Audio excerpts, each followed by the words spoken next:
All rise. Court is now in session. The Honorable Laura E. Polizzi presiding. Thank you. You can be seated.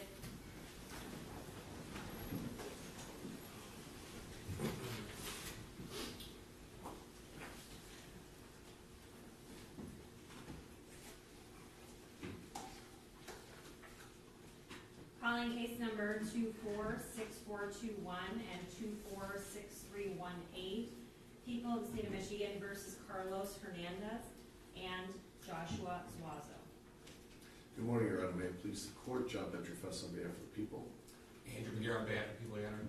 Good morning, Your Honor. Paulette Michelle Longton on behalf of my client, Carlos Hernandez, who's seated to my right. Good morning, Your Honor. Michael McCarthy, P30169, appearing on behalf of and with Joshua Zuazo, who is seated to my left of the counsel table.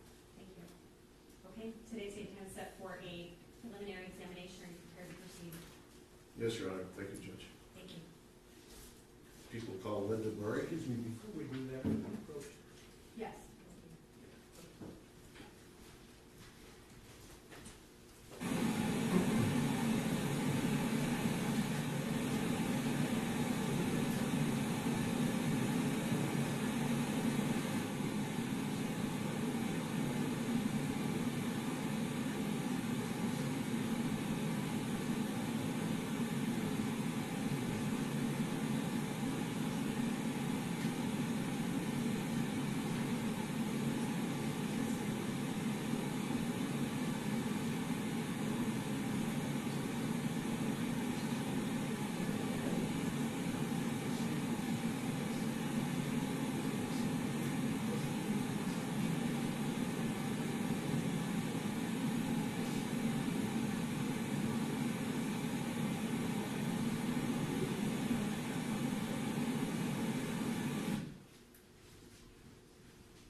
Your Honor, before the first witness is called, it's been brought to my attention this morning by Mr. Zuazo that he wishes to have me withdraw as his counsel because he believes, according to what he just informed me, that I did not do an adequate investigation into his case.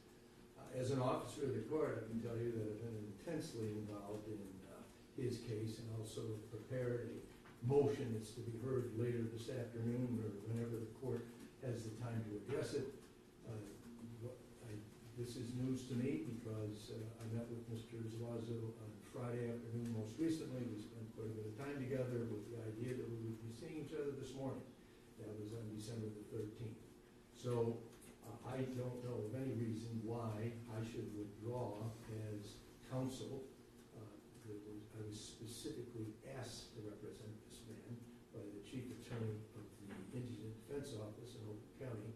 I accepted this and I worked on it for about 2 months now. So I don't feel, as an officer of the court, that there is a basis for me to withdraw. Furthermore, as an officer of the court, I don't believe that it would be appropriate to even seek to do such a thing when this hearing is finally ready to begin. So I leave it in the court's discretion. But that is what I understand Mr. Zuazo's position is, and now you've heard mine. Thank you. Today's the date and time set for a preliminary examination. We've had this date for much time. This attorney's worked for 2 months to prepare for this hearing, just as he's placed on the record. He's an officer of the court. Mr. Zuazo, are you trying to address the court? Okay, can you raise your right hand? Can you say your name for the record? Okay, and sir, raise your right hand. Do you solemnly swear or affirm that any statements you make will be the truth, the whole truth, and nothing but the truth to help you God? Okay, so I would like to bring it to your attention. I've been asked if counsel will drop the case because I had asked him to file a motion months ago, and he just refused to do it and told me that I was allowed to file a motion in your courtroom. Neither was he going to do it for me. He eventually did it, but then again, he still hasn't done anything I've asked him to do to investigate the case or things in the case that was provided by the prosecution where that's not true, and he hasn't done that. So I don't feel comfortable. I don't really feel safe moving forward with him as my counsel. Thank you, sir. You can have a seat. The court is going to deny your request for your motion to withdraw. You're proceeding with preliminary examination today. You can't wait wait 2 months after an attorney's been working. Sir, I gave you a chance to address the court. Please be respectful. You can't wait 2 months after the court, has already scheduled this. This attorney's been preparing. We have not received a motion to withdraw. So today's the date and time to proceed, and we're going to be proceeding. Thank you. Thank you, Your Honor. Thank you, Judge. The people call Linda Murray to testify.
Good morning. Have a seat. Ma'am, can you state your name for the record and spell your first and last name for the court reporter? Linda Murray, Linda-Murray.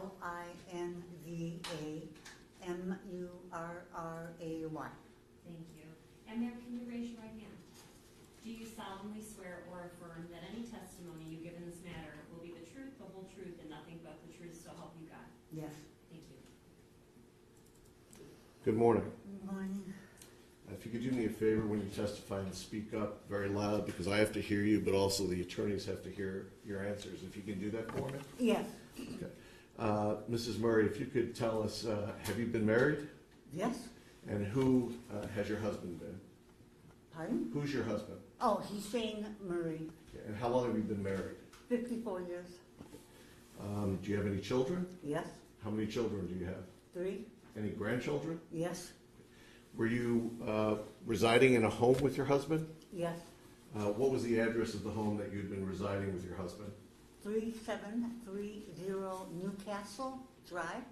Okay. Is that located in the city of Rochester Hills in Oakland County, Michigan? Yes. How long ago did you purchase that house? 1999. And you've been living there ever since? Yes. Was your husband employed at the time of his passing? Yes. And can you tell us how he was employed? He was owner of a jewelry store and a pawn shop. Okay. And what were the names of that jewelry store, and then tell me the name of the pawn shop?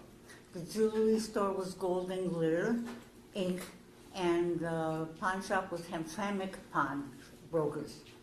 Did he own those together at a certain location? Yes. And what is that location? It's 10,000 Joseph Campbell in Hamtramck. Okay. And as far as the physical layout, are they in the same building together? Are they separated? No, same building And how long has your husband owned those stores? since 1995. Would he go to the stores himself to operate them? Yes? And did he go on a regular basis? Yes. What was your husband's routine for going to the stores? He'd get up in the morning, we would have breakfast, and he would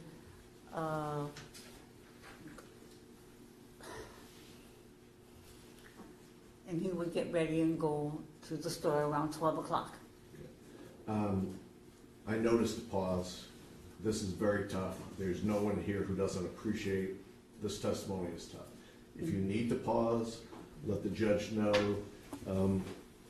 If it gets emotional, it's perfectly understandable, okay? Okay. So try to focus on my questions and try to focus on the answers if that helps at all. Okay. What was the store hours, if you know them? They were 9:30 until 6:30. And are they opened Monday through Friday, Monday through Saturday? Monday through Saturday. And when he would go to his business, is there a car that he would drive? Yes, an Audi. Okay, and what year Audi, if you know? 2011, And what color was the Audi? black, Would he drive that Audi back and forth on a regular basis? yes, Would he park that Audi any place specifically when he was home? yes, in the Wh- driveway. Okay. What kind of driveway do you have at that residence? We have a circular driveway, Okay. And do you know where he would park that Audi when he would be at his businesses? normally it would be on the side of the business on Yemen Street, Okay. And that's an area that's visible to the public? yes. When he would work at his businesses, was he a hands-on person or would he work behind the scenes? No, it was hands-on, And do you have other family members who have worked at those businesses with him? yes. The residence itself, can you describe the layout of your house on Newcastle? It's a colonial, 2 floors, 4 bedrooms, 3 bath, And where was the master bedroom located? upstairs, Okay. toward the front of the house, Does the house have a basement? yes. And how would you describe the basement? Is it finished, partially finished, or unfinished? It's partially finished, Do you have a garage?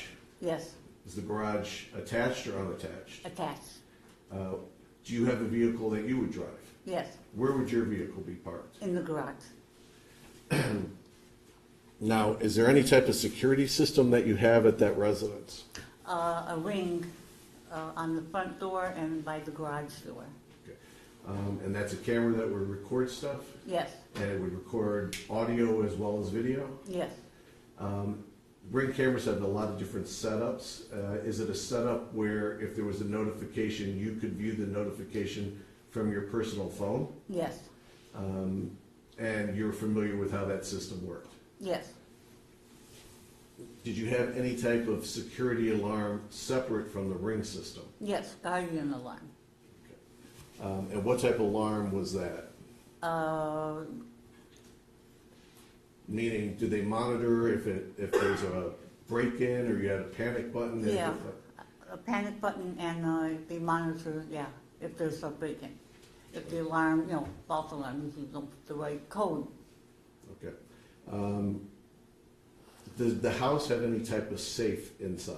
No, Your husband, would he ever take large amounts of money home from the business and store it at your residence? sometimes, Was it something that you would be aware of? yes, On the days that we're talking about, the 10th and the 11th of October, were you aware of any special amounts of money being inside the residence? no, Did your family or your husband have any firearms? yes, Okay, did he have any handguns? yes. What kind of handgun did he have? I believe it was a Glock, And was it a gun that he would carry on him? yes, Would he carry it for work?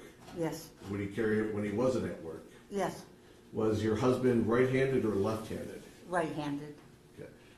And did he have a holster for that gun? yes, Do you know where he would wear that holster on his person? on the right side, Okay. You've seen it many times before? yes, Do you have a handgun of your own? no,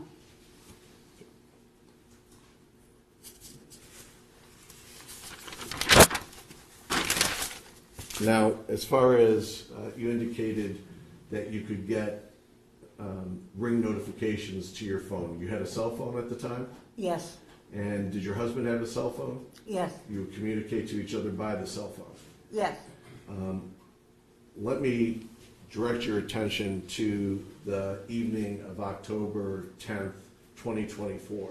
Do you recall the events of that evening? yes. Approximately 10 o'clock that evening, can you tell us if something unusual occurred? 2 gentlemen, Mr. Hernandez and Mr.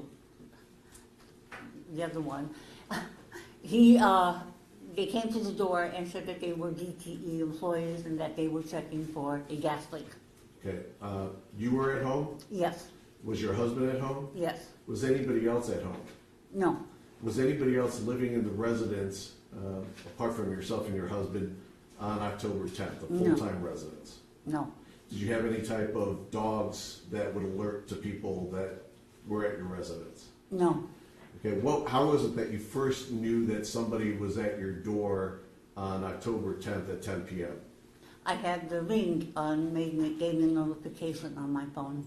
Okay, so the ring notified through your phone, Yes, and did you look at your phone?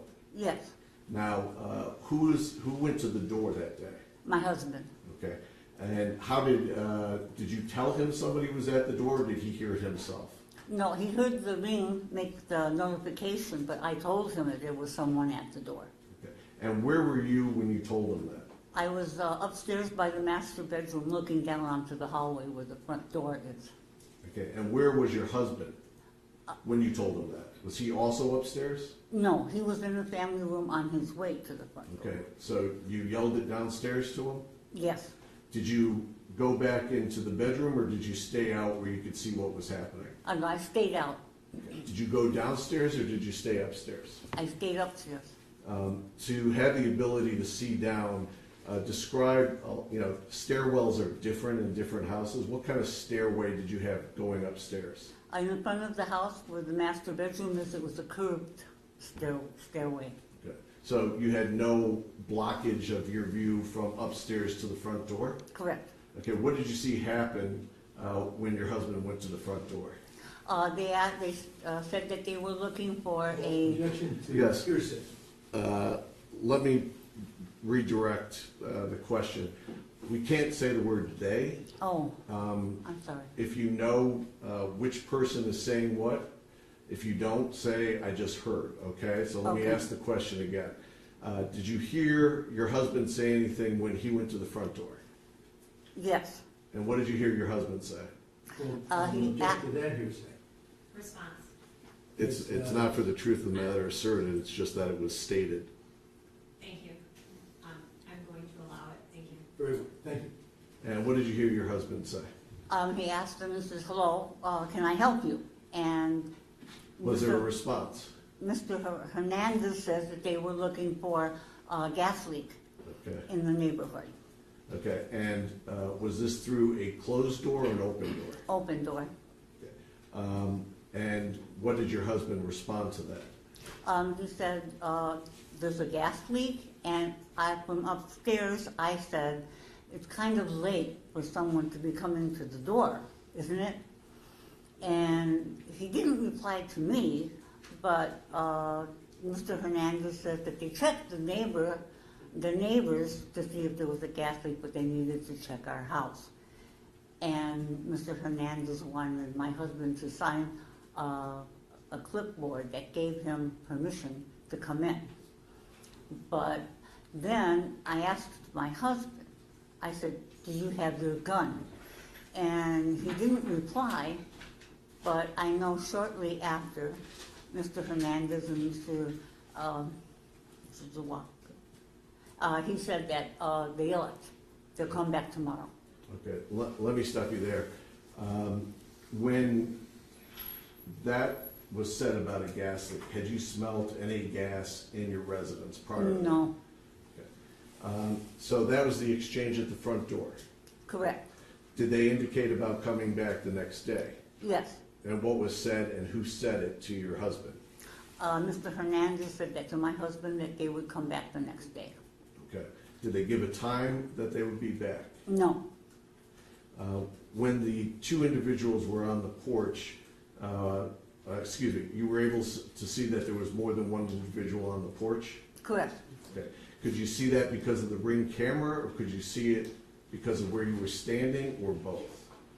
I could see Mr. Hernandez from where I was standing, and I could see both of them through the Ring camera. Okay. So, at that point in time, the doors closed? Yes, Okay. Do you typically have your doors locked at night? yes. Did you have any discussion with your husband about what had just happened? I was curious as to why they were looking for a gas leak when I didn't smell anything. Did either you, or if you're aware, your husband call DTE that evening to see if there were any crews in the area? No, Okay. Did you notify anybody else in your family about what had just happened? no, Do you go to bed that evening like you typically do? Yes, Okay. Do you wake up in the morning? yes. Okay. On the night of October 10th, do you know where your husband's car was parked? On the side of the driveway by the garage door. Okay. And is that an area that's visible to the public? Yes, In the morning of October 11th, did your husband leave the residence at any time between that evening and the morning of October 11th? no, To your knowledge, the car was not moved between October 10th and October 11th. October 11th, I had a doctor's appointment, and he had to move his car further down the driveway into the circular driveway so I could get my car out Okay. And then he parked it in the driveway? in the circular driveway. Did you go to your doctor's appointment? Yes, And approximately what time did you return from your doctor's appointment? about 10. Okay. Did your husband accompany you, or did you go by yourself to the doctor's appointment? By myself. What was your husband's typical routine about going to work? What time would he leave to go? Around 12 o'clock noon. Was he staying there for any return of the DTE people? No, Okay. What happened after you had returned from the doctor's appointment? I went to make breakfast, and my husband was watching TV, I believe, and normal routine. Was there again somebody who came to the front door? Yes, What time would you say approximately that was? 10, 11 In the morning or at night? in the morning. Okay. And how was it that you first became aware that somebody was at your front door? The ring camera was with me. Okay. And you received a ring notification? Yes, Did your husband go to the front door? yes. Where did you go when your husband went to the front door? I was in the hallway behind him. Okay. So you were near the front door also? Yes, How far would you say you were from the front door when he approached it? 10 feet. Can you tell us what you remember happening when you're at the front door? My husband saw them again and recognized them from the night before. And Mrs. Hernandez gave him the clipboard to sign. I didn't see if he signed it or not. And they came in. Okay. And they said that When they had. you say they came in, I'm sorry. were there 2 people, 3 people? How many people came in? Yeah, 2 people, Mr. Hernandez and Mrs. Zuazo. And did you recognize them as the same people who were there the night before? Yes, And do you see those people in the courtroom today? yes. Could you please individually point to each one and identify an article of clothing that he's wearing? That's Mr. Hernandez there with the beard to the left of the judge. Okay. And Mr. Let me stop you right there. Your Honor, may the record reflect this witness is identified defendant Hernandez? The record will reflect that defendant Hernandez has been identified. And the other individual, do you recognize the second Yes, individual? Mr. Zuago is at the end of the table. Your Honor, may the record reflect this witness has identified defendant Zuazo. The record will reflect that the defendant Zuazo has been identified as well. Thank you.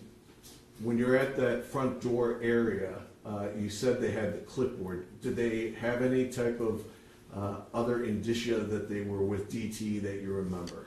They had badges that said that they were with DTE, and they had the reflective vests, the yellow one. Okay. And do you recall whether they were wearing masks or not when they were at the front door? Yes, they were wearing masks. What happened after Mr. Defendant Hernandez had shown the clipboard to your husband? They came into the house, Mr. Hernandez and Mrs. Zuago came into the house, and my husband was going to show them where the basement was. And do you know what they had indicated about what they were looking for when they were back the second time? They needed to check the.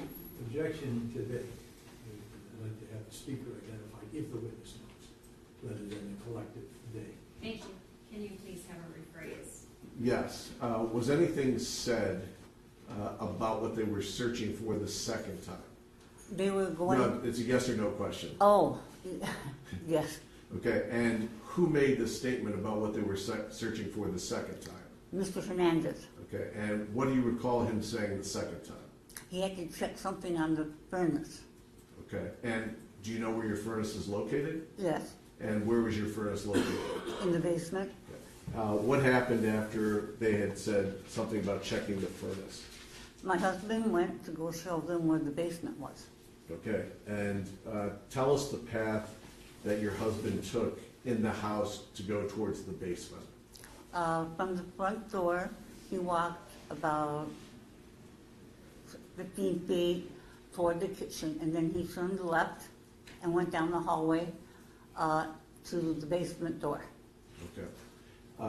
And who, if anybody, went with your husband?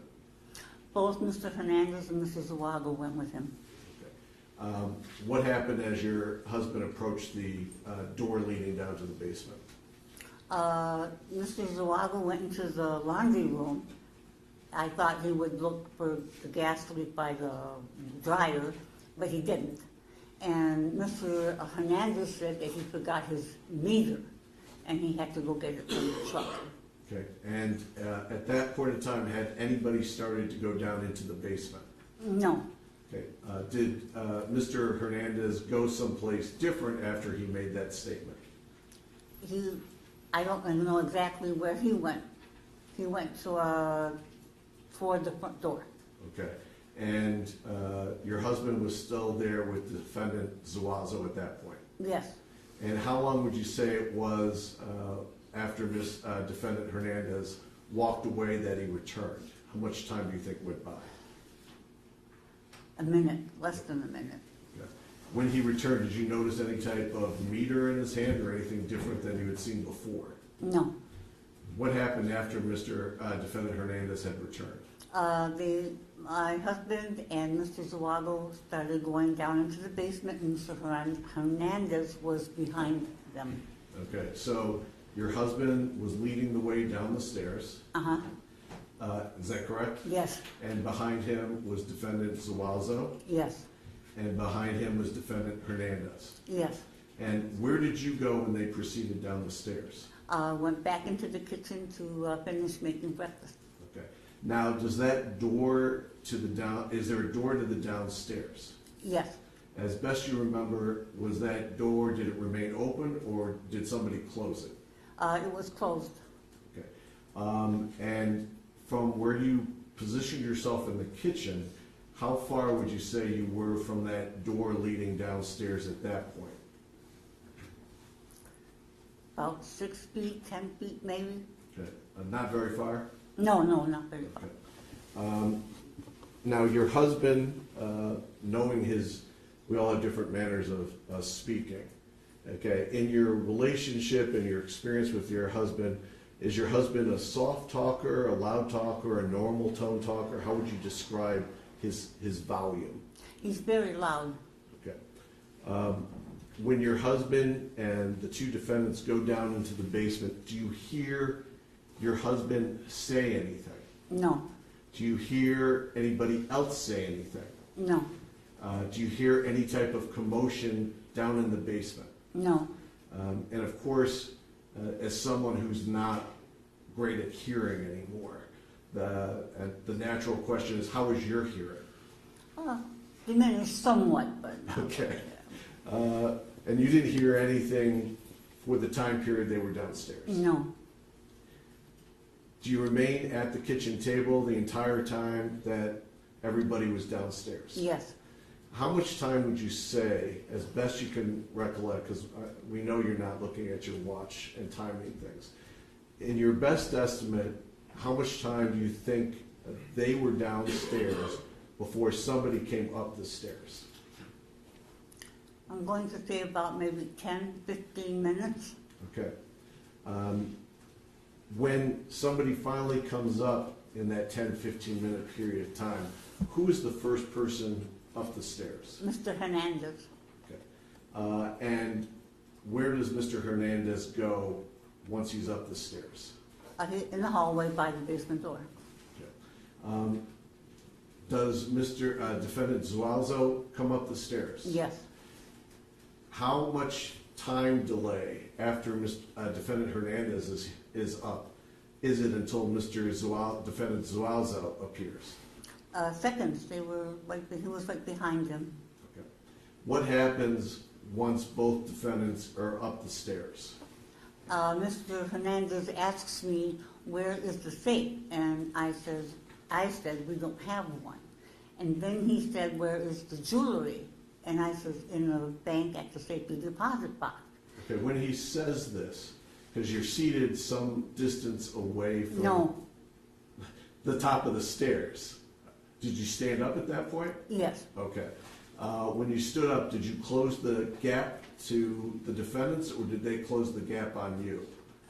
I don't recall. Okay. How close is Defendant Hernandez when he asks you, where is the safe? The first time it was about a couple feet. Okay. And what's the response after you indicate you don't have a safe and the jewelry is in a safety deposit box? What happens then? He asks me, where is the money? And when you say he, you're talking about Mr. Hernandez. Defendant Hernandez. Okay. What did you say about where is the money? I said that all we have in the house is what I have in my purse and what my husband has in his pocket. Okay. Do you recall how much cash approximately you had in your purse that morning? About 300. Okay. And your husband would also, as habit, carry cash on him? Yes, Would he carry, I mean, I hate to say a normal amount of cash, because normal can depend very much on who you are. How much cash would he usually have? about 5,000. Okay. Where did you have your cash that morning? Where did you keep it? In my purse on the kitchen table. Okay. And did you tell Defendant Hernandez the cash was in your purse? Yes, What did you see happen after you said your cash is in your purse? again, he asked me, where is the jewelry and where is the cash? And what was your response then? The same, that the jewelry wasn't in the house and we didn't have cash except what I told him. Okay. And what happened next? I started asking, where's my husband? Where's my husband? And I didn't get a response. And when Mr. Zuazo came up the stairs, I saw blood on his vest. And I started screaming. And Mr. Hernandez hit me in the face, Okay. to shut me up. When Defendant Hernandez hit you on the face, what side of the face did he strike you on? The left, Okay. Did you sustain an injury from that? yes, Did you sustain an injury that required medical treatment later? yes, It was a hard hit. yes. What happened after you were struck? He asked me, before he removed his hand from my mouth, he asked me if I would stop screaming. And I said yes, and he sat me at the kitchen table. Okay. Did either of them respond to you about what your husband was doing downstairs? No, What happened then? I take that what I just said back because I was asking where's my husband, and Mr. Zuago said he was sleeping. Okay.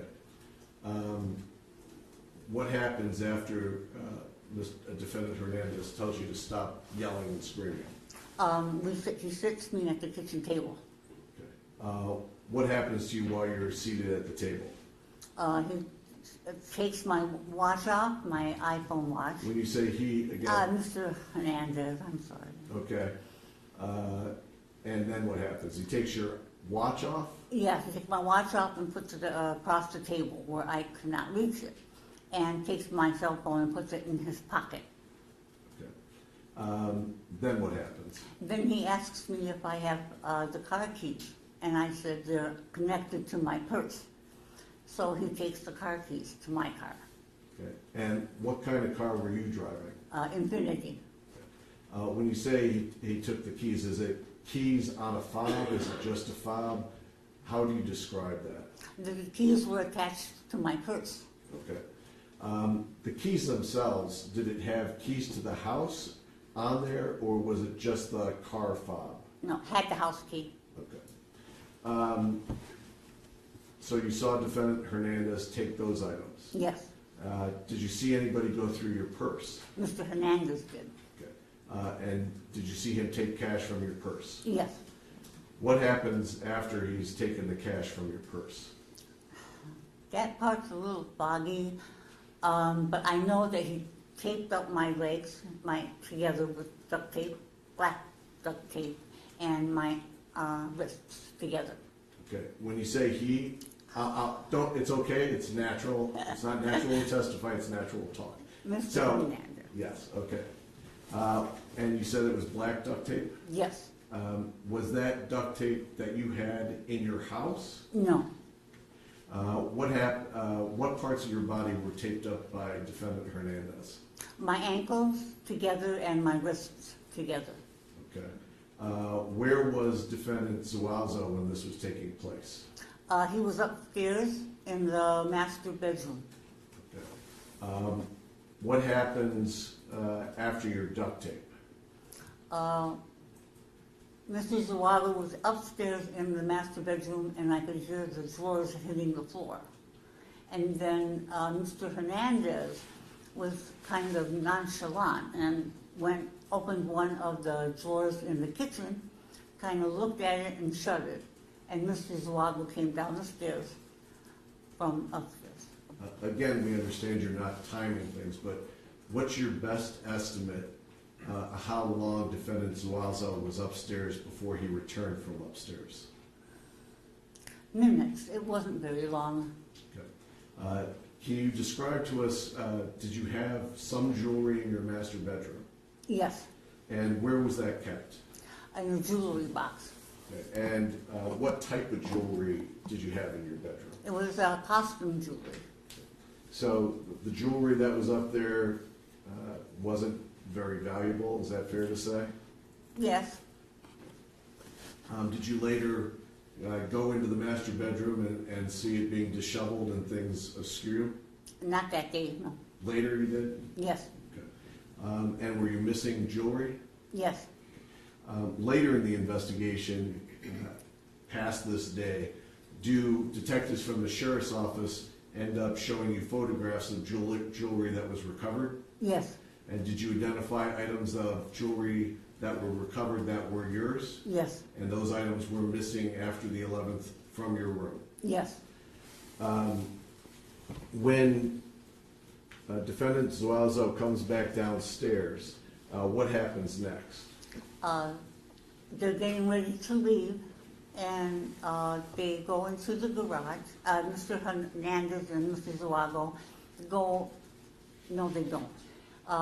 They want me to put me in the closet. And I was standing up, but I couldn't move because of the bindings on my legs. So he sat me back down in the chair. And you know what I'm going to ask you now? Which he are we talking about? Which what? Which he Oh, sat you back Mr. down? Hernandez. Okay. And then what happened? Mr. Hernandez sat me in the chair, and then they walked to the garage. Okay. Can you hear the garage door open? Yes, Okay. How long would you say they were in the garage before the garage door was opening? before it was opening, How long do you think they spent in the garage before you could hear the garage door opening? seconds. Okay. And they depart at that point? I think I didn't see him, but I think Mr. Hernandez searched the car. Okay.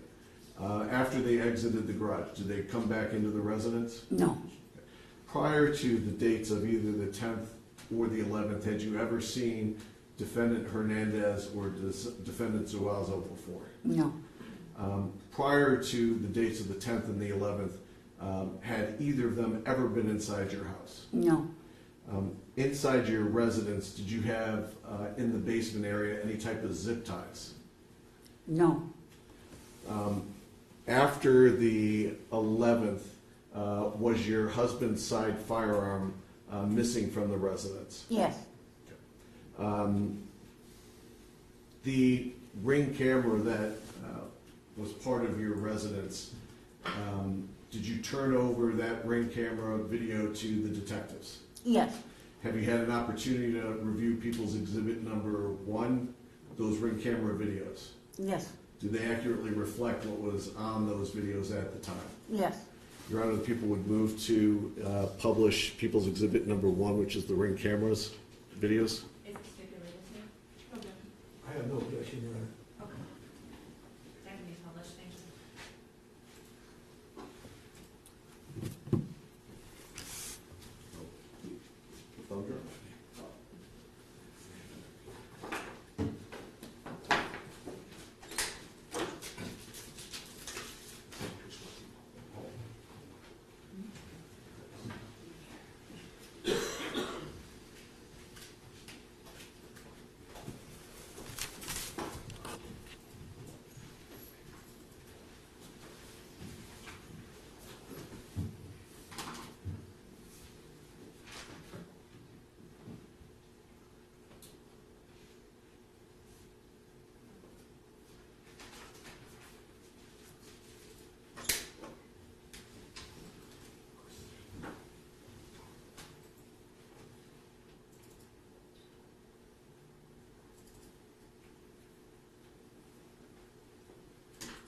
Yes, I am. I know. It's DTE. DTE. I'll cover it when you guys need to come around.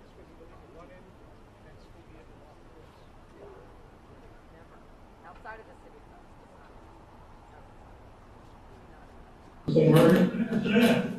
That's it. We gotta check her out. You have the house or the meter? Oh, thank you.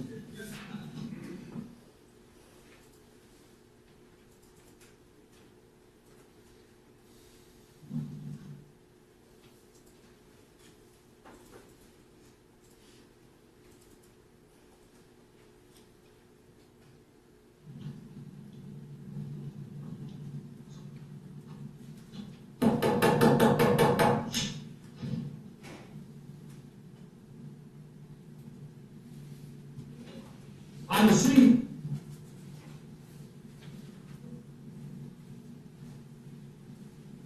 Yes, yeah. Hello? Hello, I'm coming. Hello? Yes.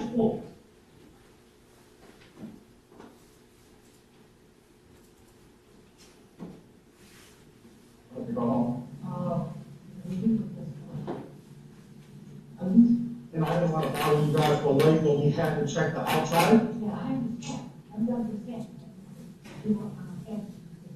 Listen, I get it. How you doing today, sir? Good. I'm all right. So, you want to read? What am I trying for? Just to give us consent to check the inside of the home.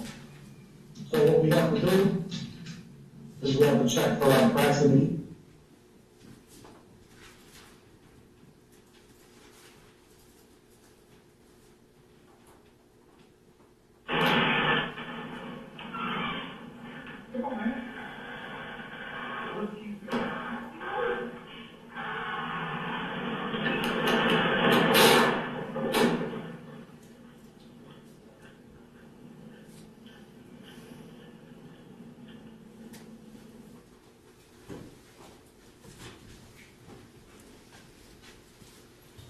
And Mrs. Murray, just to finish up, the taking of your items from your residence that day, that was against your will and against your consent? Yes, against my will. When you were struck, that was against your will? Yes, And being restrained, that was also against your will? yes. I don't have any other questions, Judge. Thank you. Cross-exam.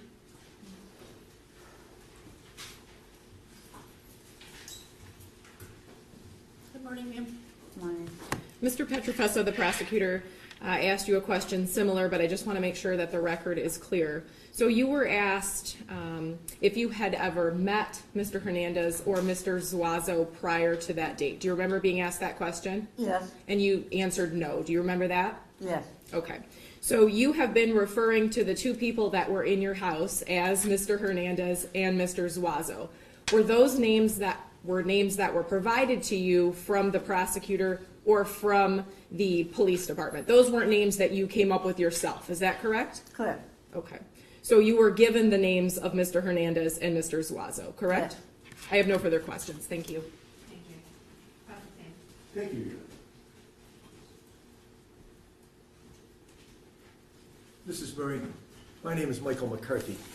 I represent Joshua Zuazo. I have some questions to ask you here this morning regarding your testimony.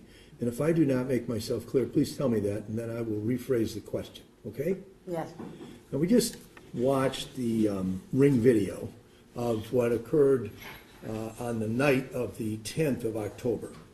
And you were, as I understand your direct testimony, but you correct me if I'm wrong, you were upstairs on the second floor with a good view of the front door where your husband answered the door. Is that correct? yes, And so you were able to see one person in the doorway. Is that correct? yes, And you didn't see a second person there, correct?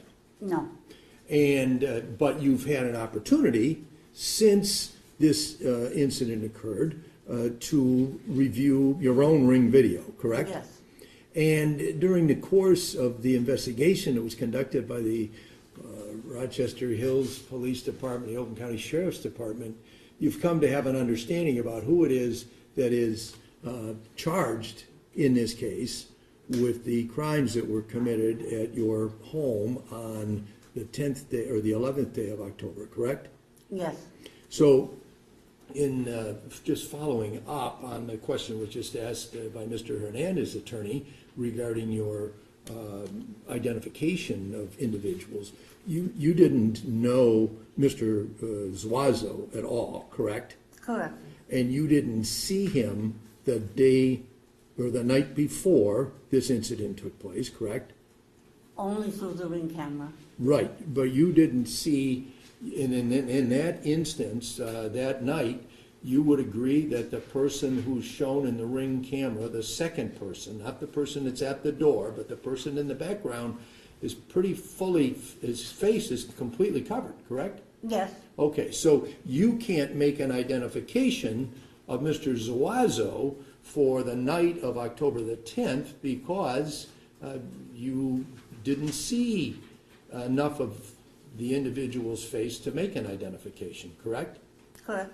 And what you do know now, you have information that leads you to believe that Mr. Zuazo is the person that was present that night because you've reviewed ring video and you've had many interviews with representatives of the Sheriff's Department, the Police Department, and also the Oakland County Prosecutor's Office, correct?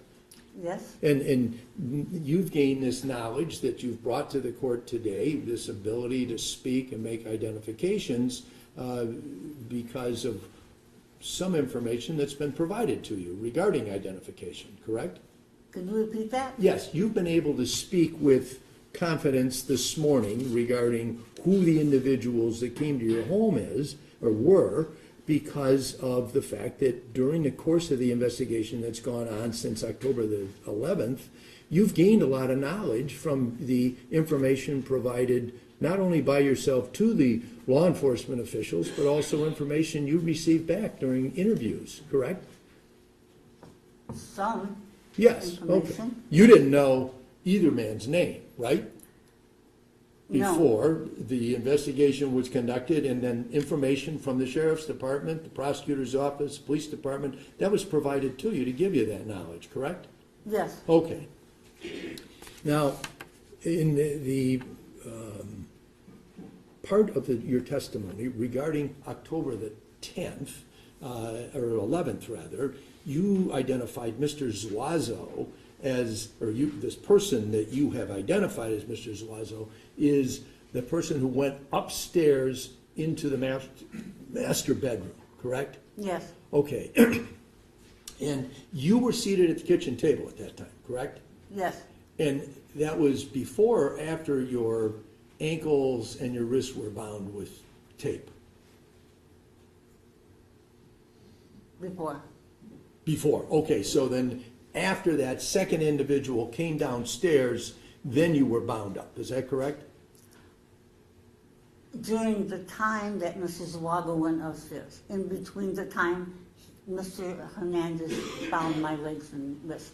Okay, and going to this identification thing one more time, you would agree that Mr. Hernandez, who is seated at the counsel table there, is a person of fairly unique physical characteristics, correct? A very large man.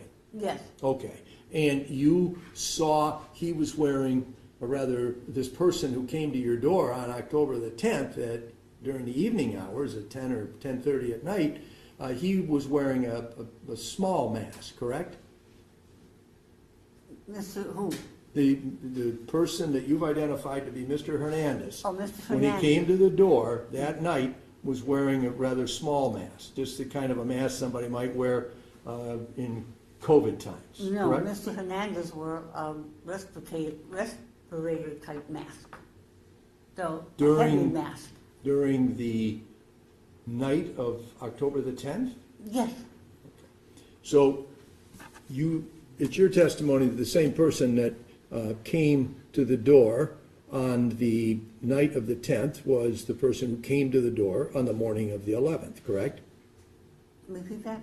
the person that was knocking on the door, or Yes. ringing the doorbell, whichever it was, that came on the night of the 10th, was the same person who came to the door on the morning of the 11th, Yes. correct?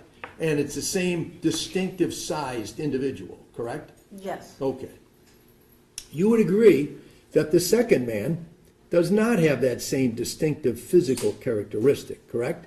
correct, He's more of a normal sized person. He's not exceedingly tall or short, correct? correct, Just a normal height. And his physical stature in terms of his weight, pretty average, correct? yes, Okay. So not as easy to make an identification of the second man as it was to make identification of this very uniquely physically characterized individual that you've identified to be Mr. Hernandez, correct? Let me break that down. It's easier to identify a person who's huge, yes, right? You don't see people like that every day, right? right, And this person comes to your house 2 days in a row, right?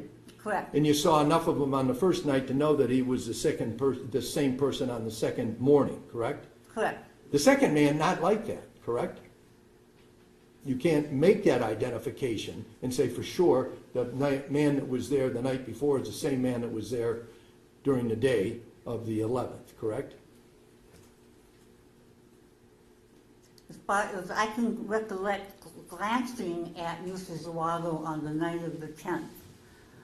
Somehow I had a glance of him. He was the one with the light mask, the small mask, On the night of the 10th. of the 10th. Okay, thank you. Upstairs, you could just hear footsteps, correct? Yes, When you were in the kitchen.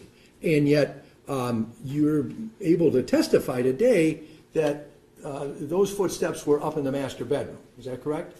yes, But you were in the kitchen, you couldn't see that, correct? You couldn't see the activity that was going on upstairs. I could hear it. I couldn't see it. I got that, and I understand that you could hear it, but the question is, you couldn't see it, correct? Correct, All right. And so you learned later, through the investigation and through your own return to your home, that things were in disarray in the master bedroom of your home, correct? correct, Now, is it possible that you made a connection between what you heard on the day, 11th of October, and what you saw on the day that you were able to return to your home after being hospitalized, and came to the conclusion that it was Mr., or at least the second man, who was up in the master bedroom because you saw the damage there? correct, All right. Is it a possibility that you put those two things together, what you heard downstairs and what you saw later, to make the testimony that you gave today to be that I heard him up in the master bedroom? yes, Thank you. And I want to make sure you understood that question. You put those two things together, right? You heard the noise on the 11th. You saw the damage on a subsequent date, correct? yes, And you put those two things together and you came to the conclusion, oh, he was up in the master bedroom while that was going on, right? Correct, yes. Okay, very good, thank you. Now, you've already testified in direct examination that you didn't know either one of these two people, correct, before this incident? I have a hard time hearing. Oh, I'll speak up. You've already testified on direct examination that you never encountered either one of the two individuals that came into your home that day, correct? Correct, And this was a very upsetting experience, correct? correct, And you had concerns while it was going on about what had happened to your husband, correct? correct, And you were screaming at one point, according to your direct testimony, correct? correct, And then you yourself were struck by who you identified to be Mr. Hernandez, correct?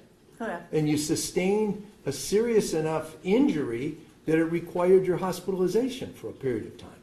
correct, Would it be fair to say that this experience in your life is the most upsetting experience you have ever had? yes. Thank you. I have no further questions. Thank you, Your Honor. thank you. Just briefly, Your Honor, I just want to follow up on just a couple things that Mr. McCarthy had brought up. He indicated something about your conclusion that defendant Zuazo was going through your bedroom while you were down in the kitchen. Did you hear that line of questioning? Yes, For that conclusion, did defendant Hernandez ever go upstairs? no, Okay, so that's how you draw the conclusion. Is that correct. okay? Also, Mr. McCarthy had asked something about identification with Mr. Zuazo. After defendant Hernandez and defendant Zuazo come up from the basement, do you have any recollection of defendant Zuazo's mask being in a different place than when it was when he went down the stairs? My recollection is, I think so, And what do you think you saw? that the mask was missing. And that it wasn't in place when he was back in front of you after coming up the stairs? Correct. Okay.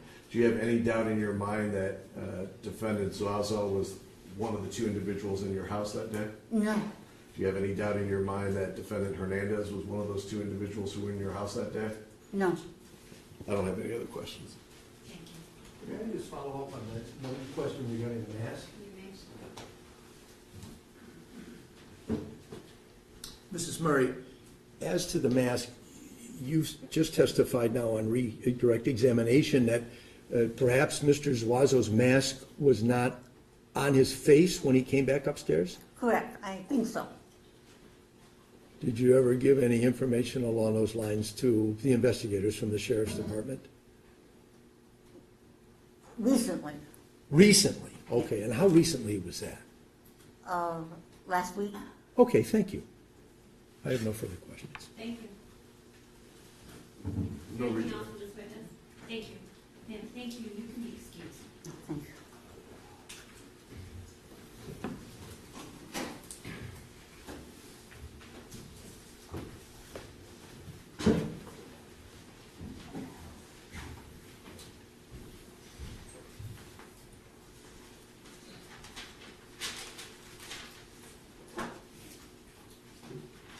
People call it Debbie Copeland. May I stop? Yes, thank you.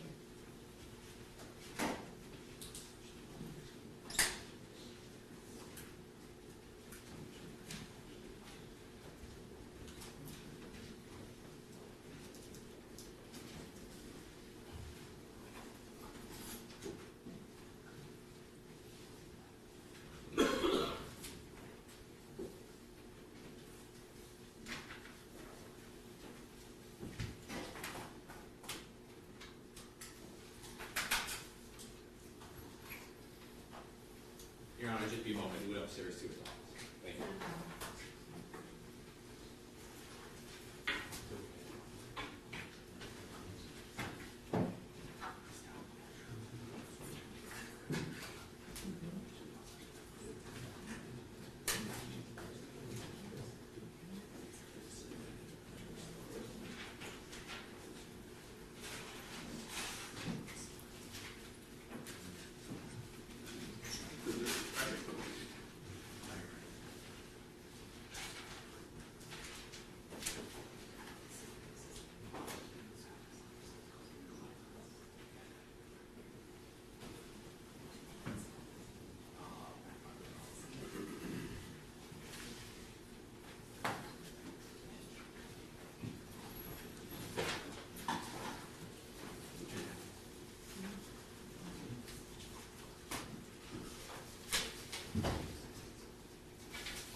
Thank you, Your Honor. Thank you.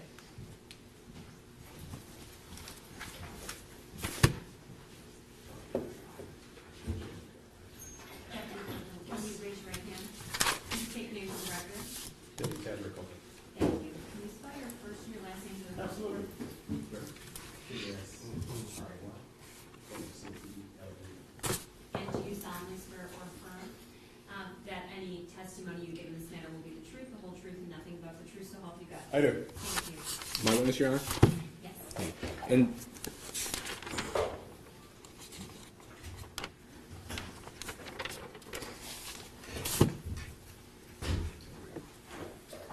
Okay. you good? Can you, sir, where are you currently employed? Oakland County Sheriff's Office, How long have you been with the Sheriff's Office? 20 years. And prior to your employment with the Sheriff's Office, do you have any other law enforcement experience? Okay. And where are you currently assigned? Here at Rochester Hills substation. Okay. How long have you been assigned with the substation? Off and on about, I'd say about 12 years or so. Okay. I want to direct attention to the morning of October 11th of this year. Do you recall that day? Yes. Okay. On that particular day, were you did you receive a dispatch to 3730 Newcastle? I did. Okay. What was that nature of that dispatch? I was dispatched to a robbery at this location on that day. And when you first received that dispatch, where were you at? I was in the area at the time when the call came out. All right. When that call came out, did you go to that location? I did. Well, how long did it take you to arrive to that location after receiving that dispatch? Less than 5 minutes. Okay. And the information in that dispatch, what was the nature of that information that you had? They said a lady called indicating that she was, the house was robbed, and she was duct taped around her wrist, and her husband was in the house, she believed at the time, regarding this incident. And on that morning of the 11th, were you wearing the same Oakland County Sheriff's Department uniform they had on? Yes. Okay. And when you arrived to the location, you recall about what time of the day that was? I was during the day, so probably late afternoon, I Okay. believe. And Late morning. do you recall what shift you were working that day? Days. And Day when does the day shift start and when does that end? 7 a.m., 3 p.m. Okay. And so do you recall if it was earlier in your day shift or later? It was later in the day shift. I'd say after, I believe it was after 12:30 maybe? And when you arrived to the location, had you ever been at that location before? No. Okay. When you arrived there, did you arrive there by yourself or did you have a partner with you? No, I was the first one there, I was by myself. When you arrived, where did you park? I parked, I believe, a house down from And- the actual home. And so, parking house down from that home, what did you do next upon parking? What did you do next after parking? I walked up to the house, knocked on the door, rang the doorbell, I believe. No answer, then I started to walk towards the back to see if I could see anything. But I then called the dispatch to have the person they were talking to come to the front door. So, they were still on the phone with that person? Correct. Okay. Did someone come to the door? Yes, Okay. And did that person open up the door for you? she did. What, if anything, did you observe about that person when you opened up the door? Or when she opened up the door? Her wrist was still duct taped, and she had a bruise under, I can't remember which eye. She had a bruise, and I saw a little blood, and she was very upset. Okay. And was she still on the phone when she came? She was. Okay. What happened next? At that point, she told me that some DTE workers came last night, and they came back today, and then she said they got robbed, or she said she got robbed, and she said she believes her husband's still in the house, but she's not certain, and that they already left, and she was still talking to my dispatcher with the phone, so I said, you get off now. And then I cut the duct tape off of her wrist, and then we stood by the foyer area of the home to wait for the rest of my partners to arrive so we can clear the house and see what else is going on. Okay. And did more deputies arrive? They did. Okay. About how long after you were, after you cut the duct tape off her wrist, did they arrive on scene? That was a quick response. I think the second officer showed up minutes after. And upon the other deputies arriving to the scene that day, what happened next? Once we removed her from the home, we began to clear the first level of the home. When you say clear the home, what does that mean? Checking the area to make sure everything's secure, everything's safe at that point. And we're still trying to find the husband because she indicated, again, she didn't know if he was taken by them or still in the house. She believed that he was in the basement because that's where he was last at when she last saw him with the two guys that were in the home. Okay. When you guys were clearing the house, what portion of the house were you charged with clearing? Well, the way it normally works is, depending on how many depending on how many officers you have, determines how you're going to go about clearing in terms of how many go into a room, how many are going to clear the certain area in the first level, because it was colonial. So we're dealing with the first level, second level, and the basement. So we started with the first level, we cleared that area, and then when my partner showed up, we then went downstairs. And who's your partner that you're speaking of? It was Sergeant Myers, Deputy Stenai, Deputy Scruggs, Deputy Kavlik. I want to say one more, but I can't remember. And so it's based on how many deputies are on scene. Yes. How the clearing goes. Yes. Okay. And did you go to the upper level? We did. Okay. And did you eventually make your way to the basement? We did the first level first and went to the basement next. So basement was cleared second. Correct. Okay. And what, if anything, did you observe on your way to the basement? So before we even went down to the basement, because we cleared the first level, and then I stood by the entrance to the basement, and I observed blood being on the wall and the handrail. Before we went downstairs. So you saw blood on the wall and the handrail before heading to the basement? Correct. Okay. And do you make your way to the basement? Yes. Okay. What, if anything, did you observe while you were down in the basement? So once we went downstairs to clear the basement, one of my partners observed the person laying on the ground in like a laundry area, utility room area. And did you observe this person as well? I did. Okay. And what did you observe of this person?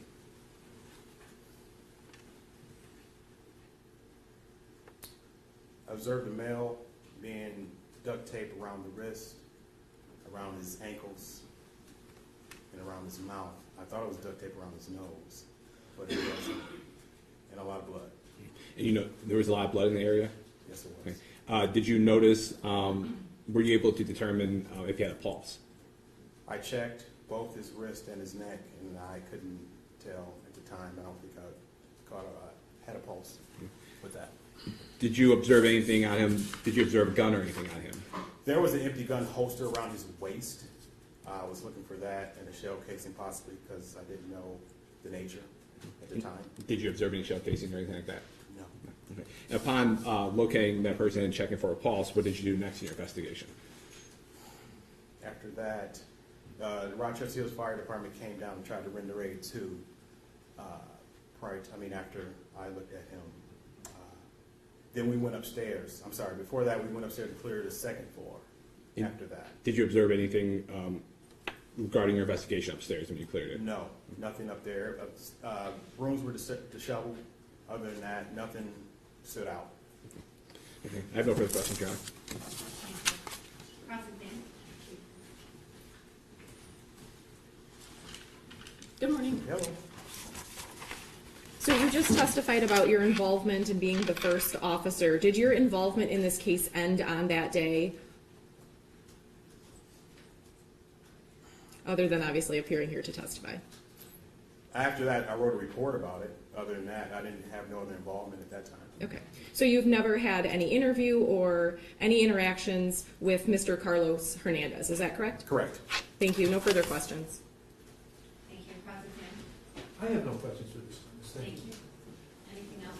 No retract based on that question. Thank you. Thank you. Thank you. You can call Valerie Maya to the stand. Thank you.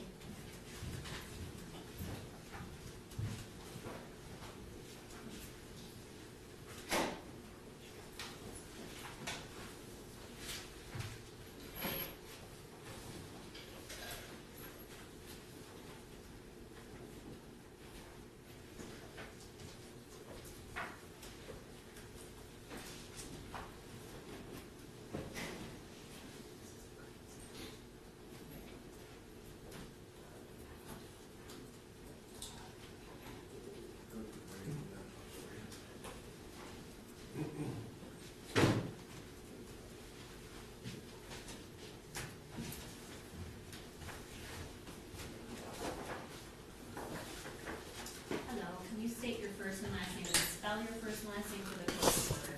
Valerie Mayra, V-A-L-E-R-I-E-M-A-Y-R-A. Thank you. You raise your right hand.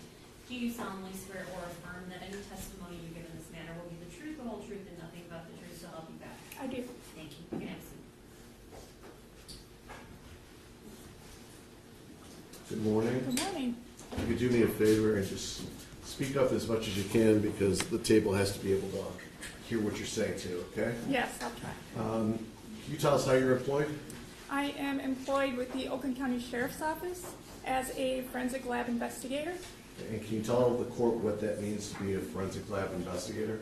So I am assigned to the latent print unit where I will process and examine items of evidence for the presence of latent prints, such as fingerprints, and ultimately try to identify the source of those prints. I also am part of the crime scene team, so I will respond to and process major crime scenes within the county. And how many major crime scenes have you been a part of at this point in your career? Several dozen. Okay. And some of those are homicide crime scenes? Yes, mostly. And I think you and I have had some homicide cases in the past, in fact, is that correct? That's right. Okay. I'm going to direct your attention back to October 11th of 2024. Were you called out by the sheriff's office in that capacity that day? I was. And can you tell us approximately what time it was that you arrived at where you were called to? Would I be able to refer to my report to access Yes. that? Let me also, if I can approach, you did do a report for this, is that correct? Yes, I did. And would that also help refresh your recollections? I think if you're asking about a specific time, that would be in my notes. Okay, but you did do a report also. I did. Okay, I'm going to show you what's been marked as People's Exhibit number 4, if I can approach. Do you recognize that exhibit? Yes. Okay, is that the report that you authored? Yes. And that doesn't help refresh your recollection as far as the time, though. So can you look at whatever items you have present that would help indicate what time you responded? Yes. It looks like I arrived there at 2:18 in the afternoon. Okay. And when you say there, what was the address that you responded to? 3730 Newcastle Drive in Rochester Hills. Okay, is that located in the city of Rochester Hills in Oakland County, Michigan? Yes. And what did you first observe when you arrived at that location? When I arrived, there were several first responding officers around. It was a large home and in a residential neighborhood. And initially we were kind of just there to get the summary of what had occurred before making entry. Okay, and when you say we, who else are you referring to when you say we? That would be my teammates on my crime scene response team. Okay, and as far as teammates, I know we're all employed by Oakland County, but when you're talking about teammates, you're not talking about deputies or detectives. Are you specifically talking about folks who work in the evidence collection? Yes, that would be some individuals from the forensic lab and also some deputies who have who are a part of a crime scene response team. Okay, and did you obtain information from deputies and detectives at the scene about what had happened? Yes. Did you, as part of evidence collection, go through the house itself? Yes. Can you tell us what you remember about going through the residence and things of evidentiary significance that you saw as you did that? Sure. Upon entry, the main level didn't have too much that was observed evidentiary-wise. We found a couple pieces of what looked like black electrical tape on the main level. Upstairs. And when you say you saw that tape, what room was that tape located? That was in the dining area of the kitchen. So there was a dining room and then there was a dining area in the kitchen itself. So that tape was found there and then also in an adjacent hallway. Okay. And then upstairs, the master bedroom looked like it had been ransacked. It had several drawers pulled out of the dressers and overturned, and I assume the contents that were in those drawers were kind of strewn about the room. There was also a blood swipe mark, a apparent blood swipe mark in a spare bedroom that's also upstairs. And then downstairs is where we found the decedent. Okay. I'm going to show you what's been marked. If I can approach People's Exhibit number 3A. All these exhibits have been shown to both counsel beforehand. Do you recognize this as a vehicle parked in front of that residence? Yes. I'm going to show you what's been marked as Exhibit 3B. Do you recognize this as the entryway to that house, the front? I do. Okay, you indicated that you went downstairs, is that correct? Yes, Into the basement? To the basement. I'm going to show you what's been marked as Exhibit 3C. Do you recognize that photograph as the individual that you saw in the basement? Yes. Okay, now, there is a set of stairs that go into the basement, and then we see the decedent's body down there. As best as you can give us an estimate, how much distance is it from the bottom of those stairs to where the decedent is laying? We didn't take measurements, but if I were to estimate, it was about 10 feet. And that accurately reflects what you saw? Yes. Did you, I'm going to show you what's been marked as Exhibit 3D. Do you recognize that? Yes. And can you tell us what's in Exhibit 3D? That is an empty firearm holster that was on the decedent's hip. I'm going to show you what's been marked as Exhibit 3E. Do you recognize that as the head area of the decedent? Yes. Does that accurately reflect what you saw? Yes. There was other evidence of blood in the basement, not just at the decedent's body. Is that correct? Yes, several objects had apparent blood spatter. I'm going to show you what's been marked as Exhibit 3G. Do you recognize that exhibit? I do. And can you tell us where that blood is located? That is on the faucet of a sink that was on the ground lying near the decedent. Okay, and when you say sink on the ground, is that an operable sink or inoperable sink? It appeared inoperable at the time. Okay.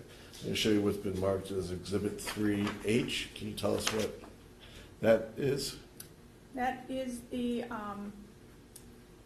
weights and the weight bar that were semi underneath the victim after we had moved him.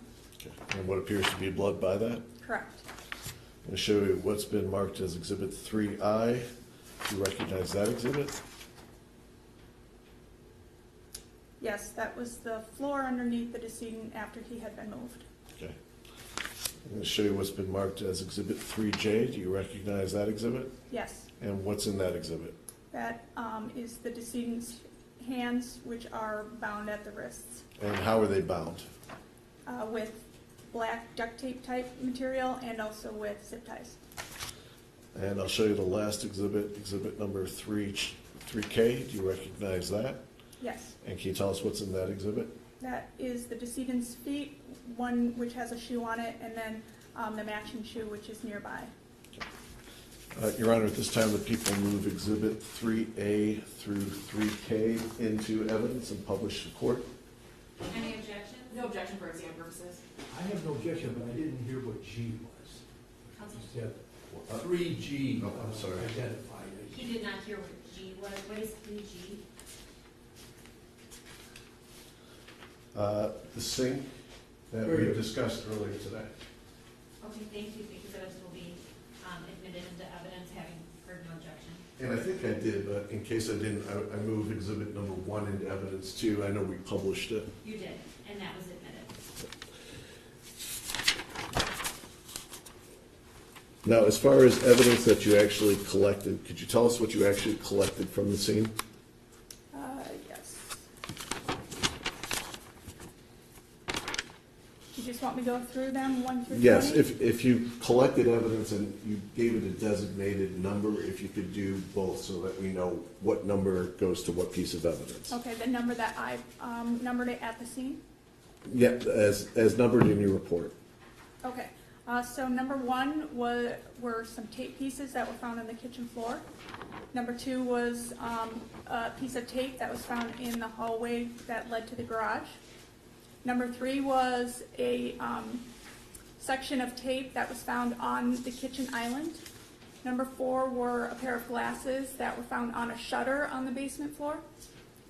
Number 5 were what we refer to as large zip ties. There were 2 sets of zip ties on the basement floor. There was one that was larger than the other, so number 5 was the larger set, and number 6 was the smaller set. Number 7 was a section of tape that was found on burlap fabric that was in the basement. Number 8 was a roll of tape that was found on the basement floor. Number 9 was an apparent bloody impression that was found on the basement floor under the large set of zip ties. Number 10 was an apparent bloody impression on a ceiling tile that was found near the victim. Number 11 was apparent blood that was found on the shutter near the victim. Number 12 was apparent blood found on the side of a box that was on the basement floor. Number 13 was apparent blood found on that sink faucet. Number 14 was a roll of tape that was found in that sink. Number 15 were plastic bags that were also found in that sink. Number 16 was apparent blood that was found in a swipe mark in that spare bedroom on the second floor. Number 17, we collected DNA swabs that were on the duct tape that were binding the victim's hands. 5A were DNA swabs taken from the large set of zip ties, which was number 5. 6A were DNA swabs taken from item 6, which were the smaller set of zip ties. 18 were weights with the bar, and that was found near the body. 19 were two individual weights that were stacked on top of each other, found under the body after it was moved. And number 20 was a ring that was found near the body as well. Okay. In addition to doing the DNA swabbing, was there any attempts to lift latent fingerprints? Yes, Okay. sorry. And that was attempted at the scene, is that correct? Yes, And you're involved with the processing and comparison of any fingerprints in this case, is that correct? I am. Okay, and at this time, those results have not been completed, is that fair to say? Correct. Okay. People would move People's Exhibit number 4 into evidence. I don't have any other questions. Any objection for exam purposes? Oh, I Any have an objection? objection either. Thank you. Exhibit 4 is admitted. I didn't have any other questions, Judge. Thank you. Any questions, ma'am? Yes, thank you. Ma'am, just some clarification as to number 17. You indicated that it was duct tape that was found on the victim. Are you able to elaborate which victim? Obviously, there's 2 in this case. Was it the male or the female, if you know? It was the deceased male. I have no further questions. Thank you. Questions?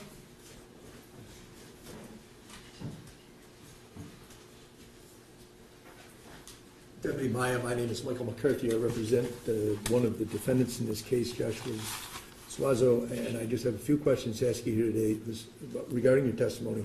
If I don't make myself clear, please tell me that. I'll rephrase the question, okay? Okay. Now, in this report, there are, and you've just itemized all of the things that were collected, and mentioned that they were shown on this sketch that's part of exhibit number 4. And what I am just wanting to ask you is if you could tell me where the items number 18, 19, and 20, which are the weights with the bar, 2 weights on the floor, and the ring, which is number 20. If you could just show me on the sketch where those items were found. I know the report says near the body, but while all the other items that were in the basement are identified in the sketch, those 3 are not. If you could just direct me to where it was that those were located. 18, 19, and 20 were found partially under the body, if not completely under the body, which is why they aren't showing up on the sketch. Very good. Thank you for that clarification. Sure. Now, you mentioned that there was some fingerprints that were taken, but you don't have a report yet. Is that correct? That's correct. Where exactly were these fingerprints? First of all, let me ask you this. You're a fingerprint, that's your responsibility or your area of expertise in the forensic science laboratory, correct? Yes. And so in your investigation at this house in Rochester Hills that day, where did you obtain prints that you could actually examine? In other words, latent prints that you found on the scene. So we collected the plastic that was found in the sink that was next to the body. Okay. Plastic is a good surface for leaving fingerprints. So I collected those items and I processed those for fingerprints and have developed several fingerprints on that plastic.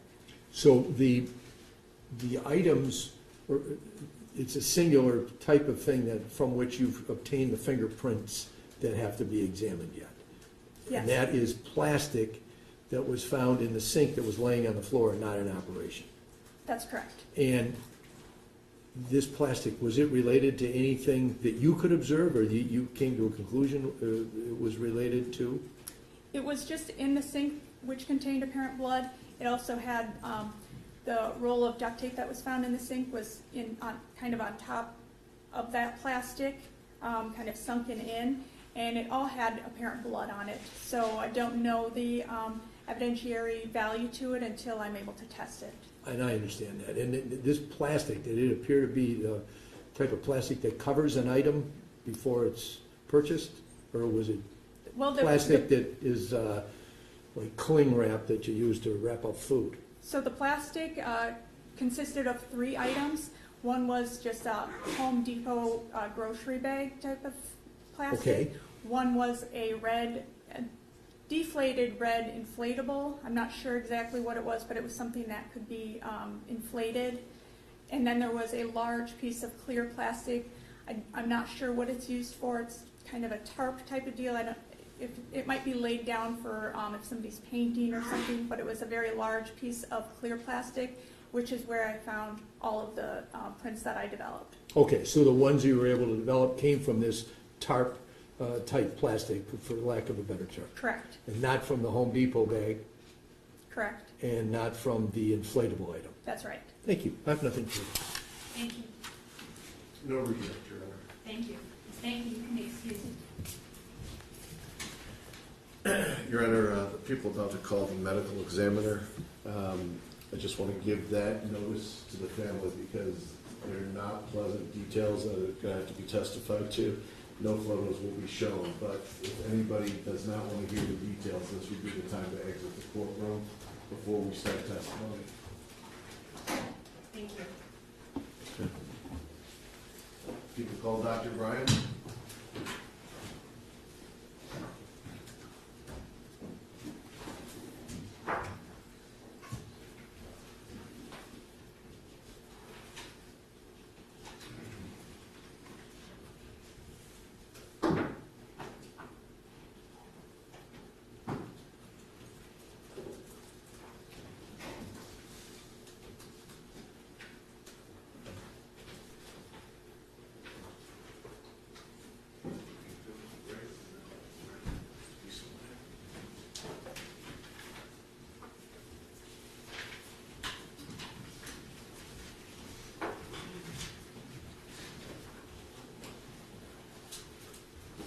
Can you state your first and last name and spell your first and last name for the court reporter?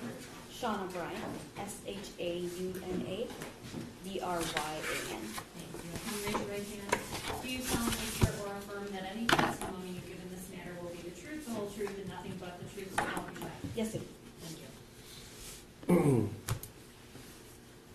Good morning, Doctor. Good morning. If you could tell us how you're currently employed. I'm the Deputy Chief Medical Examiner for Oakland County. Okay. And how long have you been a medical examiner? For Oakland County, approximately 5 years. Have you had any experience prior to that? Yes, in fellowship. I did a 1-year fellowship in Denver, Colorado. And have you testified in courts before? Yes, I have. And can you tell us basically what the duties of a medical examiner are when it comes to performing an autopsy? Sure. The medical examiner is there to perform medical legal autopsies, that meaning cause and manner of death. We take evidence and investigate cases and do as such, and then print reports. Okay. And how many autopsies would you say you've done at this point in time? Maybe a couple thousand. And have you been qualified as an expert in the courts of Michigan? Yes, they have. How many times would you say you've been qualified as an expert in the courts of Michigan or any other jurisdiction? Maybe around 10. And your expertise is in forensic pathology? Yes, it is. Your Honor, the people would tender this witness as an expert in the field of forensic pathology.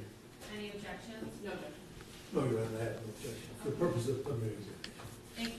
This witness is admitted as an expert in that field. Thank you, Judge. I'm going to direct your attention back to October 12th of this year. Were you working as a medical examiner that day? Yes, it was. And were you assigned the responsibilities of doing an autopsy for an individual named Hussein Murray? Yes, I was. And was that case assigned a separate distinct autopsy number for Oakland County's records? Yes. And was that number 246922? Yes, it is. When you first conduct an autopsy, do you do observations of how the decedent has come in? Yes. And can you recall how you remember seeing the decedent for the first time when he came in? He came in fully clothed, just it hadn't been touched from the scene. Whatever was there on the scene, that's how he came in. Okay. And what did you notice that was distinct and unusual about when he came in? He had duct tape around his face, covering his mouth.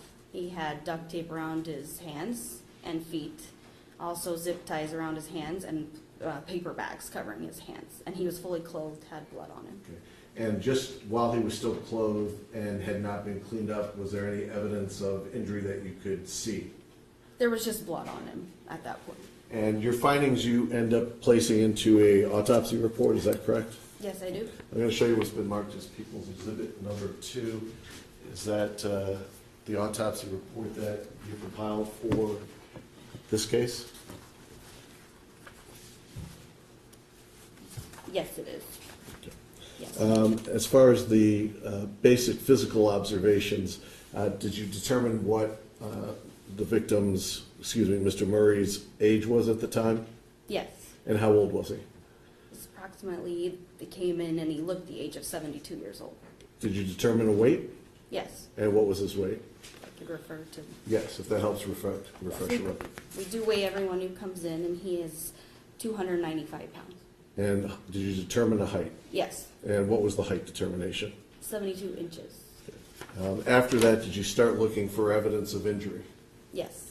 And can you tell us, when you were looking at Mr. Murray's head, what you noticed as far as evidence of injury?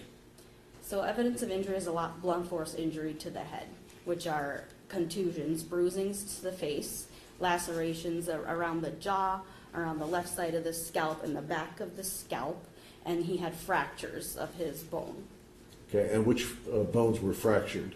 The jaw. The jawbone. Okay, I'm going to show you what's been marked as exhibit number 2A.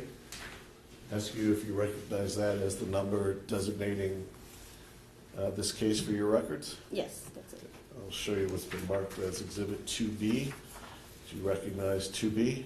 Yes. Can you tell us what 2B is? That's a photograph, unwashed, of Mr. Murray. I'm going to show you what's been marked as 2C. Do you recognize that photograph? Yes, it's a photograph of the top of his body with his hands tied. I'm going to show you what's been marked as exhibit 2D. Do you recognize that? Yes, that's a facial shot of Mr. Murray after he's been cleaned. I'll show you what's been marked as 2E. Do you recognize 2E? Yes. And what is shown in 2E? This shows the bottom inside lip of Mr. Murray and the injuries there. I'll show you what's been marked as 2F. If you can tell us what you see in 2F. That is the laceration or torn part of the scalp of Mr. Murray. And do you recognize that photograph? Yes. And finally, photograph 2G. Do you recognize that? Yes, that's the other laceration in his scalp. Your Honor, the people for purposes of exam would move exhibit 2 and then 2A through 2G into evidence. Any objection? No objection for examination. Just say, no objection for purposes of summary examination. Okay, and those exhibits, having heard no objection, those exhibits are admitted. Okay, I'm going to leave the photographs up there for you just as far as reference points. You indicated that you saw injury to the head. Yes. Okay, did you see any internal evident injuries? Yes. And what were the internal injuries that you saw? In the head, when we open the scalp, we reflect it back, and they call it subcutaneous hemorrhage. He had diffuse hemorrhage all over the scalp, and there's two muscles here that are also under the scalp that had hemorrhage in them. Did you notice any fractures internally? Not, other than his jawbone, no. Okay. What about the neck area? Did you examine the neck area? Yes, I did. And can you tell us what injuries you observed, if any, at the neck area? On the neck, he has diffuse bruising from the jaw going down to about the collarbones and abrasions underneath all of what we call the strap muscles in the neck that connect certain bones to the head so you can move your neck. There's hemorrhage and all of that, bleeding. Underneath that, there's something called the hyoid bone, which it's a U-shaped bone that sits high up in the throat. Both sides of these bones are fractured. Okay. Had you ever seen crushing like that before? I have in other cases, yes. Okay.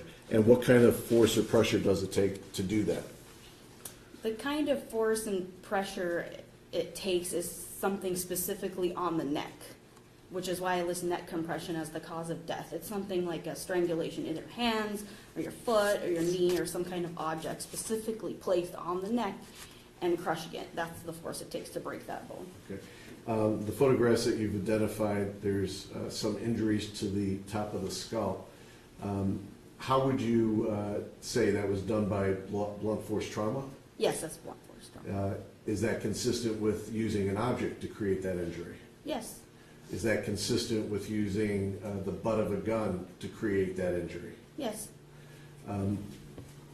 For the cause of death, what did you determine the cause of death was? Neck compression. Okay, and when you're talking about neck compression, how long would it take for that compression to last to cause death? It depends on the state of the person. He's tied up. He's older. He probably can't struggle and fight back as much. So I'd say a matter of minutes, like less than 10 minutes, I would say, if you're firmly holding onto the neck for a long period of time. And through your examination, was there a way to tell whether or not Mr. Murray was conscious and still breathing when this attack was taking place? He was conscious and still breathing up until the point he asphyxiates, however long that takes by the neck compression. I know this because the injuries to the face and the neck, he's still breathing and inhaling because in his lungs there's a lot of blood. And did you determine a manner of death? Yes. And what did you determine as manner of death? Homicide. The injuries that you saw of the blunt force trauma, I know we had talked about an object being used to cause it. Are those injuries consistent with somebody being stomped while they're on the ground? Yes, can be. Okay. Is there anything inconsistent from what you saw with somebody being stomped on the ground? No. I don't have any other questions, Judge. Thank you. Cross-exam. Let me just have one moment. Sure.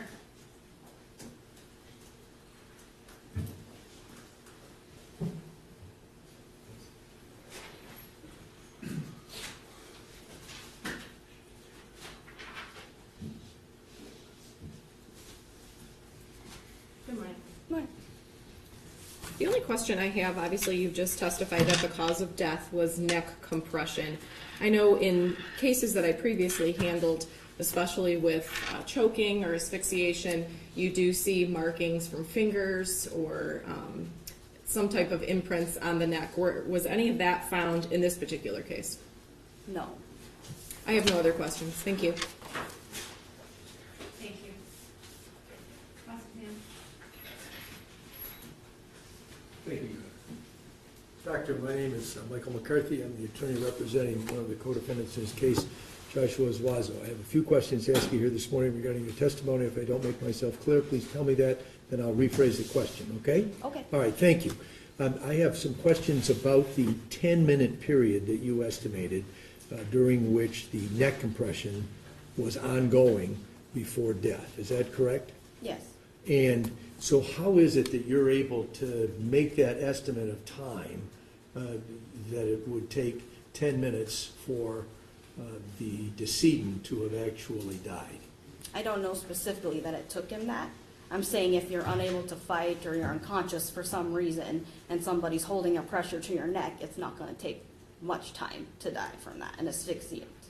Would the fact that I noted in another part before you got to the cause and the manner of death in your report, you examined the heart of the decedent, is that correct? Yes. And you noted that he had arteriosclerotic disease, advanced, is that correct? Yes, he does. And so that puts a person, and this is a man who is 72 years of age, in a compromised physical condition, correct? So that type of heart trouble? Yes, but he also had bypass grafts that were pain. Well, I understand that. In fact, I think there was 3 bypasses that you noted in the autopsy protocol, correct? But the bypasses didn't cure the arteriosclerotic disease because you noted that as well, correct? That's correct, but they bypassed the disease part of the arteries. They don't have anything to do with his death. Okay, so you note that he's got this disease, but he's actually got a perfectly functioning heart at the time that October the 11th rolled around, the date of death. Is that Yeah. right? Yes. Okay. Now, the hyoid bone is fractured on both sides, correct? Yes. Is that something that it would occur in one action? In other words, can a person's hyoid bone be fractured on both sides in one blow, or is that something that must be repeated in order for both sides to be fractured? It's not necessarily like a blow. It's some kind of compression, something being held on the neck. Okay. It's not like you're someone in a car accident or jumping off a building and they fracture a bunch of bones. That never is fractured. This is something specific where there's compression exact on those points in the neck. So it You were could have been one asking- time and then maybe another time. Okay, you were asked during direct examination by Mr. Petrofessa about would the injuries you noted be consistent with being stomped by a foot? Do you Yes. remember that question? And your answer was that that was consistent, is that correct?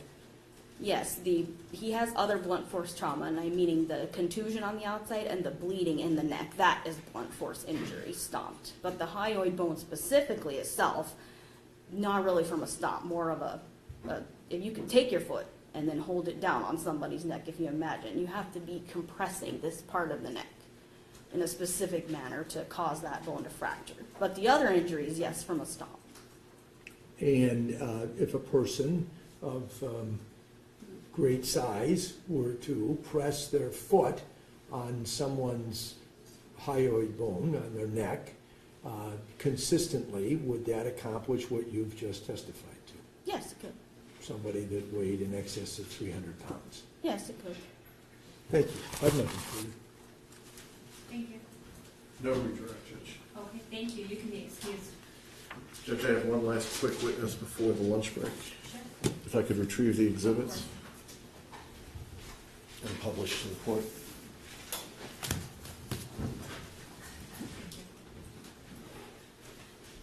People call Danielle Diaz.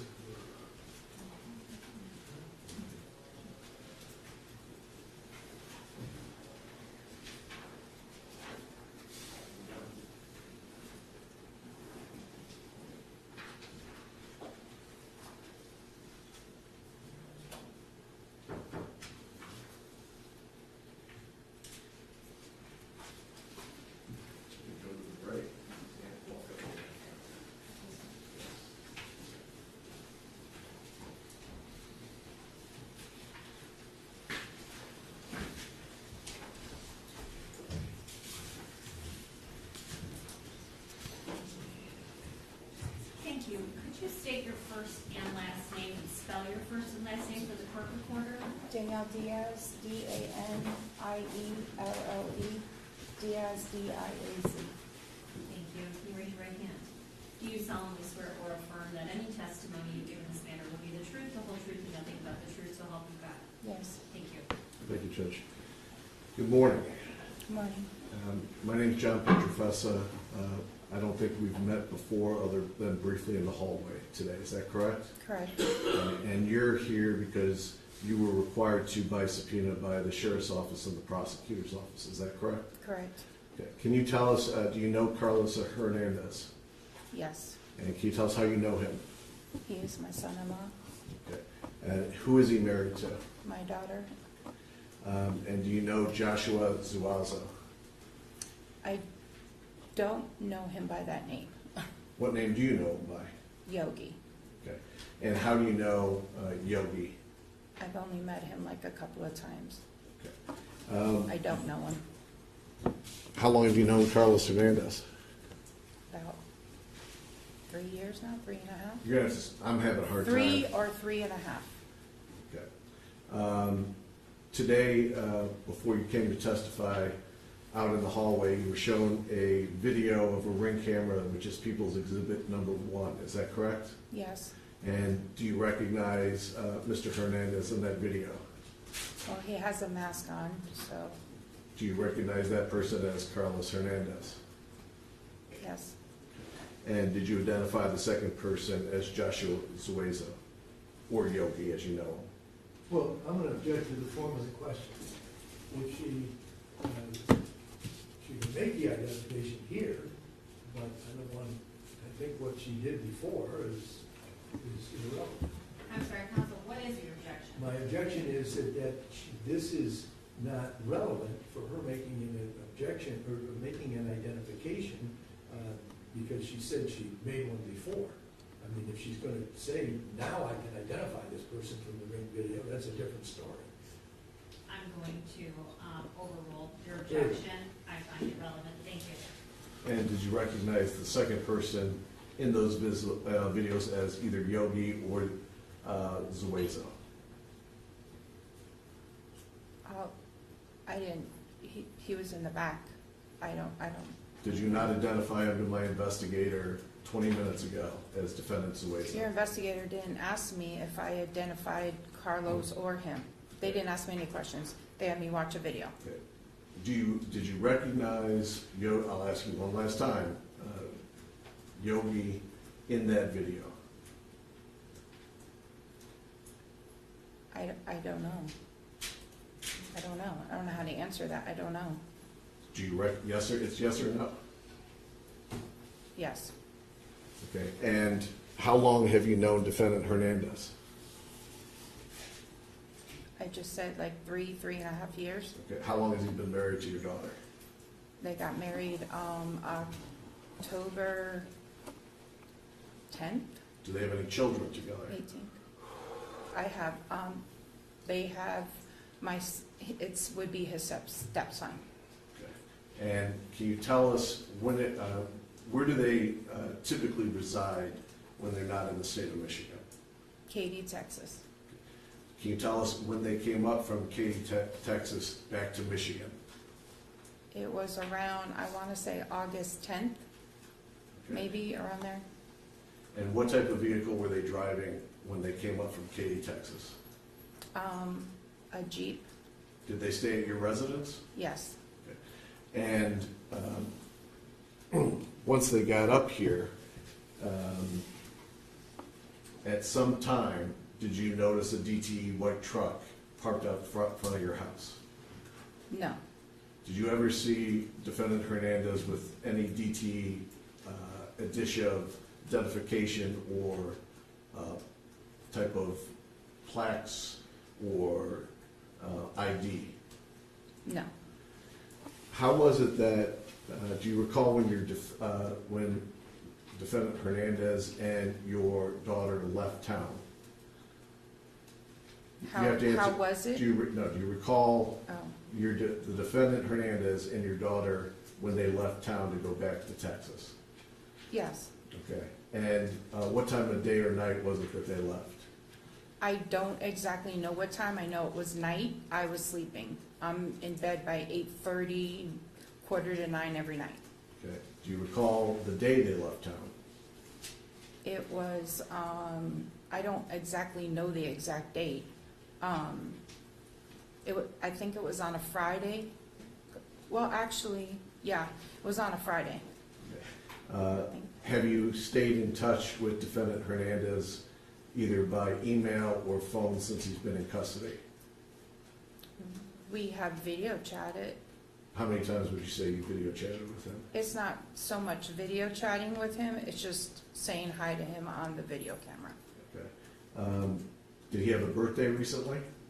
Yes, Did you post on your Facebook wishing him a happy birthday on your Facebook? yes, You posted that you loved him? I do. I don't have any other questions, Judge. Thank you. I don't have any questions. Thank you.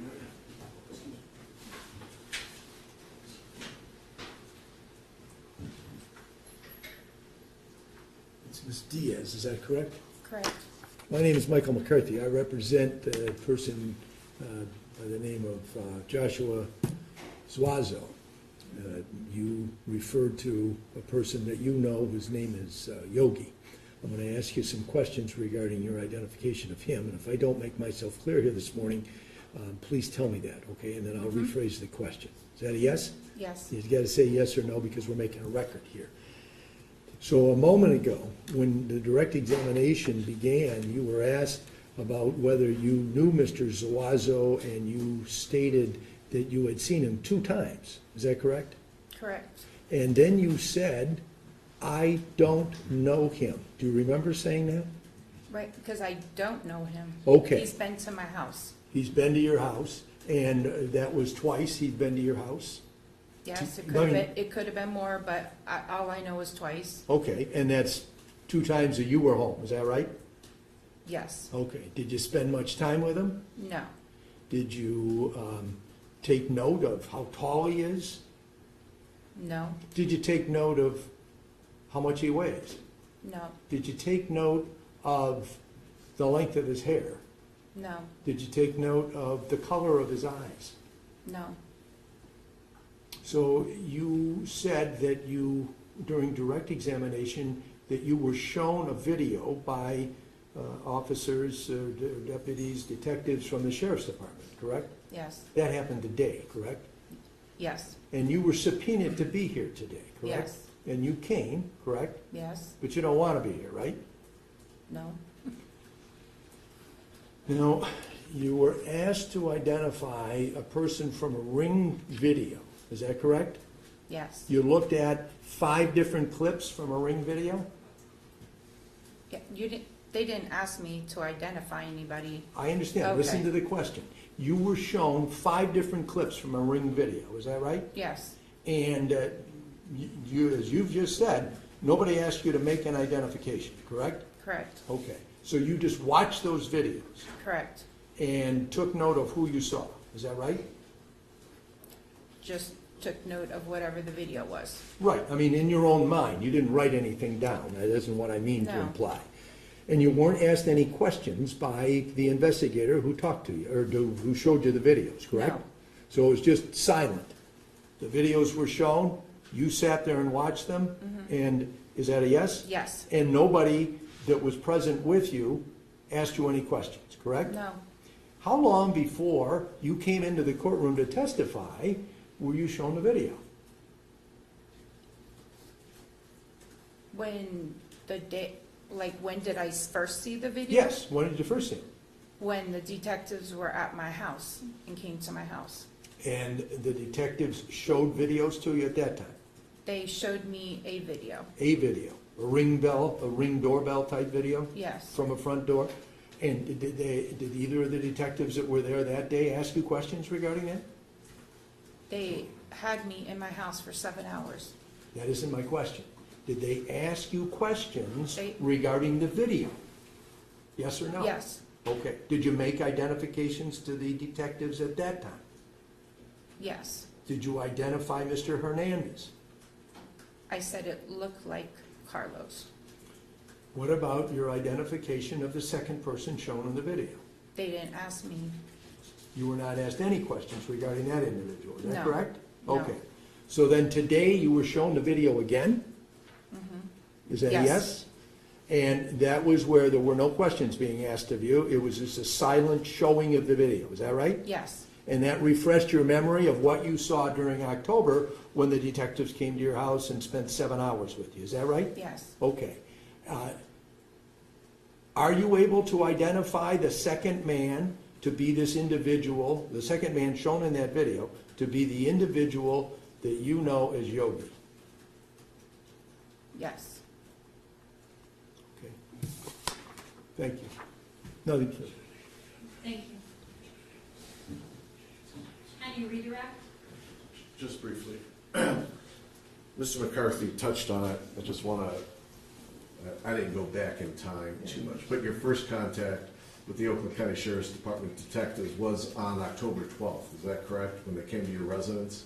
If that was the day, yes. Yeah, I believe it's that day, yes. And I think at some point in time, when they're talking to you and they're asking about what it had seen, you break down and you're crying at some point. I was. Okay. And prior to that point, this case had made the news, and in fact, your friends had texted you about Carlos being on the video, correct? Correct. Now, were you present when your daughter got married to defendant Hernandez? Yes. Okay. Do you also recall one of the times that Zazo was present was at that wedding? Do you recall him being there? He was not at the wedding. I don't have any other questions, Judge. Thank you. Oh, may I follow up on that last question? Yes. Thank you. Do you know who the groomsmen in your daughter's wedding were? One of Carlos's brothers, another guy, Carlos, my two nephews. So there were 4 people that were groomsmen then? No, there was another one. Well, let me ask it this way. Okay. Was the man you know as Yogi a groomsman in your daughter's wedding? No, Was he present there that day? I did not see him. Thank you. Nothing further. Thank you. Nothing else for this witness? Thank you, you can be excused. Thank you.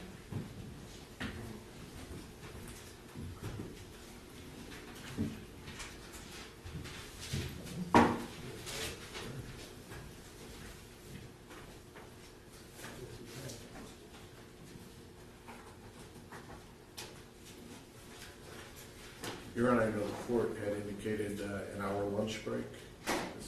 People would be, this would be a good time for the people to break. Okay, we'll take a recess at this point. Thank you. Court is in recess. All rise, court is in recess.